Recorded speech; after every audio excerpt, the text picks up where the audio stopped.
Boom, ever onward tribe, June Commander's Coffee. I'm late in the month getting this one out, but we've been on travel. My family and I were overseas. We came back from the trip and just an unreal situation unfolded that I want to share. It talks to, or at least I'm delighted that my bride and I kind of exemplified one of the principles I love talking about. I tell a principle within, some of the things I like to teach to companies and leaders, this idea of calm is contagious. The thing that's cool about this is you can kind of supplant any word you want for calm. Panic is contagious, chaos is contagious, stupid, 100% contagious. I like calm because it lets you think and it lets you perform when others might be losing their head around you. We came back from our trip overseas. We hired a professional car to bring us home. And as my bride and our two kiddos got in the car, as we're driving, I'm just kind of noticing that our driver is not managing the distance well in between cars, just not doing it well. Now, maybe she's tired, maybe she's just not a good athlete. I'll give some benefit of the doubt.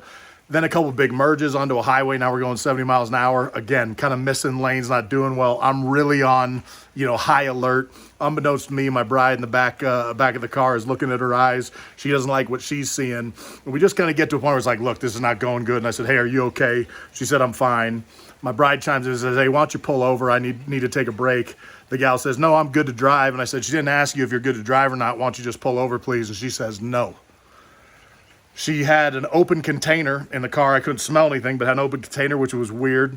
I'm actually paying attention, and since she's not pulling over, I'm like, well, we'll just have to get the police involved. So I get on the horn, I dial in 911. I'm like, hey, this is the strangest thing I've ever described. I know how to take over a vehicle, but I don't think that at this speed and what we're doing is not something I want to do to put my kids in jeopardy. Can you push some police presence our way? The gal actually almost crashes us into a semi. I'm able to grab the wheel and turn her back over. Now I've got kind of command of the vehicle, but not the pedals. We actually train in the military and special operations how to take over from a driver. But again, it's usually a move we're going to do in extremis or when the driver is incapacitated, so I didn't want to do that.